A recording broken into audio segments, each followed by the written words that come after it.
Hello, Joe here from Infinity of Tacoma. Thanks for joining me on this rainy November day. Not the most ideal day to test out a performance automobile like this Q60, but what I actually want to do today is I want to compare a rear-wheel drive Q60 to an all-wheel drive Q60 and kind of give you an idea what might be the right one for you. Here we have the rear-wheel drive version of the Q60. This is a 3.0T model equipped with a new VR30 engine. This is a 300 horsepower version. You can see it has a base MSRP of $44,300. Then we go over to the all-wheel drive model. This has a few extra options on it, but you can see before you add in all the options, it has a base MSRP of $46,300. So basically, you're paying $2,000 more for the all-wheel drive system. Infiniti has an amazing all-wheel drive system. It's an ATESA all-wheel drive system. The ATESA stands for Advanced Total Traction Engineering System with electronic torque split. So basically, the reason why it's an intelligent all-wheel drive system is when all-wheel drive is not needed, it sends 100% of the power to the rear wheels to give you the feel of a rear-wheel drive sports car. That also helps with things like premature tire wear, which is sometimes an issue in all-wheel drive vehicles. It also gives you a little bit better fuel economy, and it gives you the feel of a rear-wheel drive sports car. So we're going to start off with the rear-wheel drive version of the Q60. So again, this is the 3.0T model. It's a new engine, a brand new engine for the Infiniti line. The first vehicles we are seeing this engine in is the Q50 and the Q60.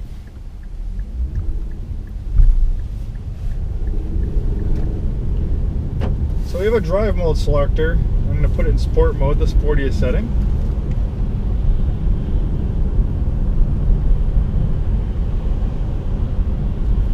Turn down the temperature a little bit. I'm getting a little bit toasty in here. So this isn't going to be a full-on product demonstration of the Q60. That's for other videos. But basically the focus of this demonstration is to compare an all-wheel drive model versus a rear-wheel drive. And why would you want all-wheel drive versus rear-wheel drive? For one, if you live in a climate where there's snow, you're definitely going to want to probably drive a Q60 with all-wheel drive in the snow versus rear-wheel drive. It is possible to drive a rear-wheel drive version of the Q60 in the snow. It's got traction and stability control. You can maybe put like snow belts on it if it's really bad, but those have a tendency to sometimes mess up your alloy wheels. I've had that happen to me. So we're coming onto a turn right here. This is a road with a speed limit of about 50, 60 miles an hour. So I'm going to come out of this corner really hard on the gas, and I'm going to let the stability control and the traction control sort things out. And we'll see how rear-wheel drive performs when you're really pushing a vehicle hard in the wet. And then we'll compare that to the all-wheel drive Q60 in a similar situation.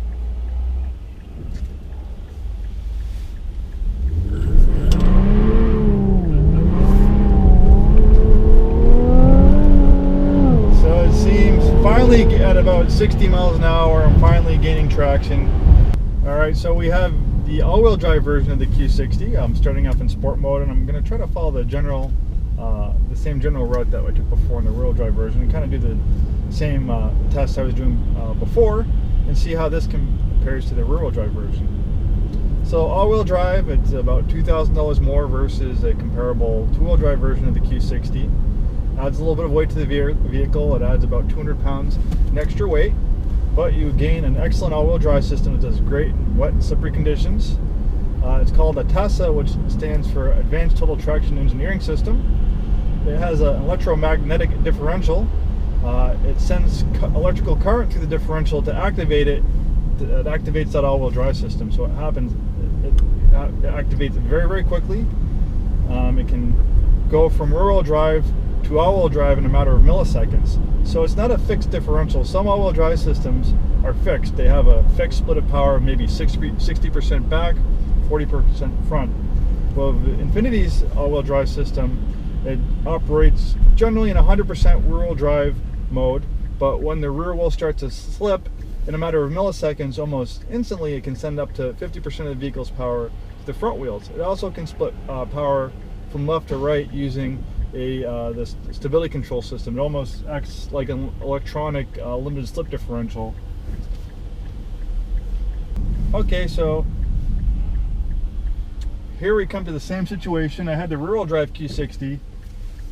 I'm going to give this full power.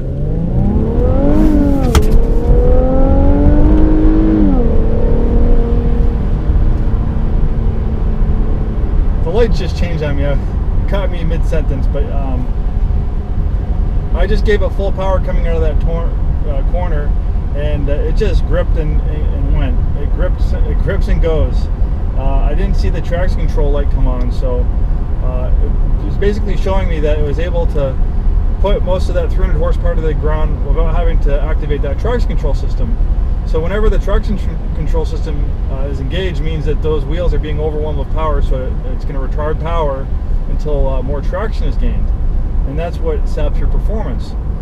So in the case of this one, it did not do that. It was able to use the intelligent all-wheel drive system to put the power to the wheels that have the most grip, and it just took off. I put the pedal to the metal, and it just took off.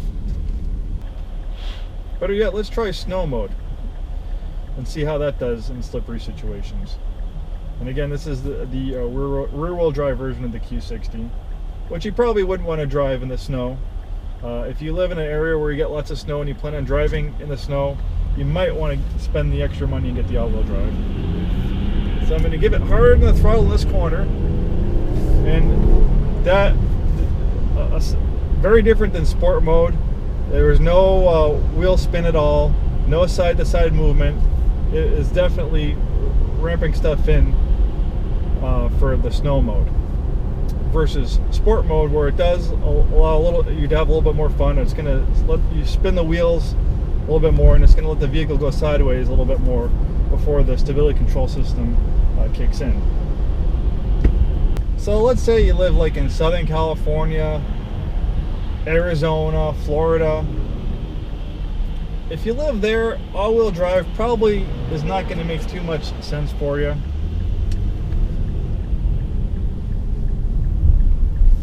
Unless you really want to take advantage of your vehicle's performance in rainy situations. I imagine you probably don't get too much rain in Arizona, but I know you do get some rain in Florida.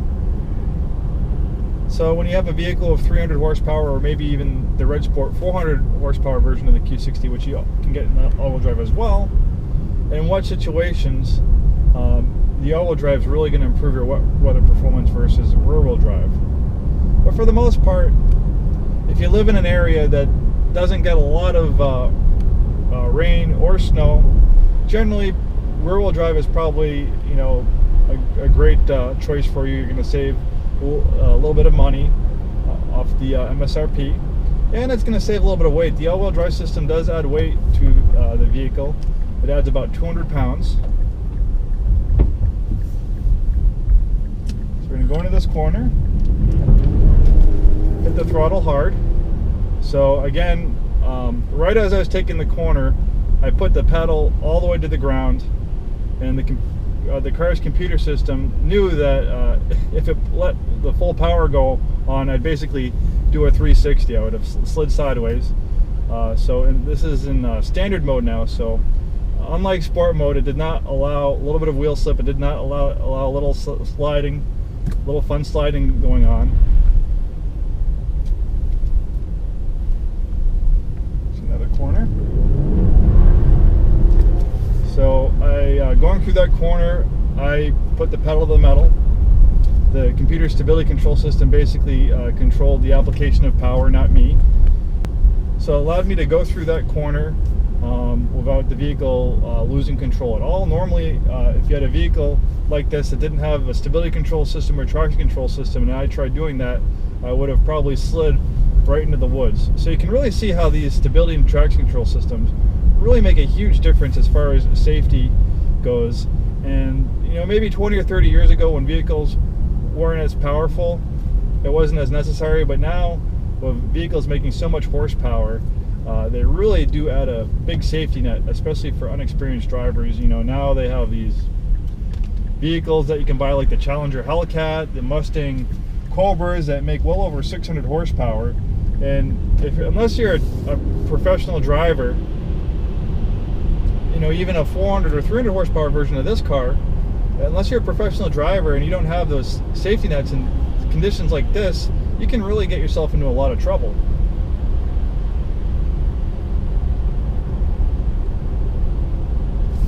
So now we're going to take the traction control system off. I'm going to put it in sport mode. I'm going to be very, very careful. I've never driven a Q60 3.0T with a traction control system off in the wet. I'm not going to go crazy because I don't want to crash this vehicle. I don't think my boss would like that. But it'll be interesting to compare how this performs with a traction control system shut off and versus a all-wheel drive version. So I'm going to slow down a little bit. This is not a, and then I'm going to mash on the throttle and see what happens. Whoa!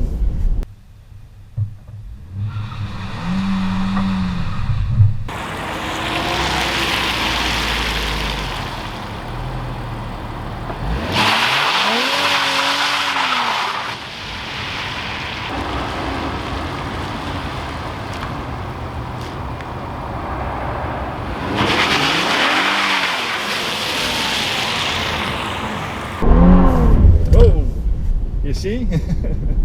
If I kept my foot in the gas, I probably would have went into that ditch. It actually scared me a little bit. That's why I generally don't shut the traction control systems off in these cars. In fact, I'm gonna put it back on. So we got a pretty good demonstration of how this thing operates in the wet with the traction control system shut off. The engine isn't modulating the power, it's up to you. And you give it all the gas, and it just wants to go completely sideways on you.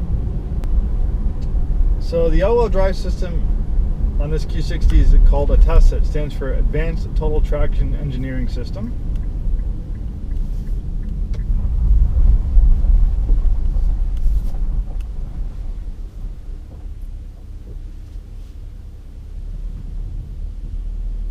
So as we let this traffic pass by, I'm going to shut the traction control system off. And then I'm gonna mash down on the throttle and see how much wheel slippage we get. So remember when I did this on the Q60 rear-wheel drive, started going sideways on me. It was it wanted to slide off the road. Hopefully that won't be the case with this one. So here we go.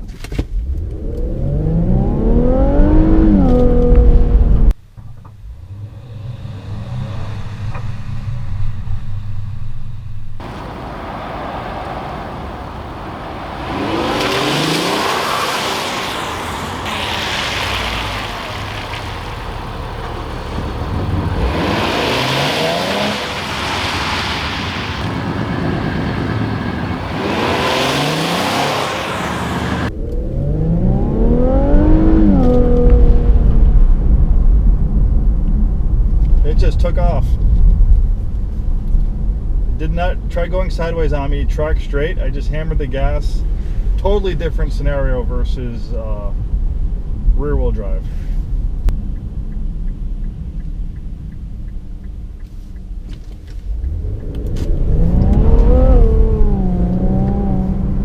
So I gave it full throttle going through that corner. I let the vehicle stability and traction control system sort things out. You notice it didn't let me go sideways, but the traction control system did, I think the stability control system did cut in a little bit because I was starting to go around that corner a little bit too fast. But at the beginning, you could see how it just kind of slingshotted me through that corner. I was getting a little bit too much speed for the conditions, so I activated the stability control system so I wouldn't slide and do a 360. But then as we straightened out, then it was able to allow me to put the power to, put the power to the ground again and really take off.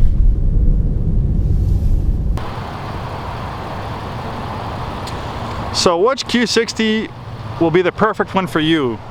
An all-wheel drive model like this one, or a rear-wheel drive version like this one over here?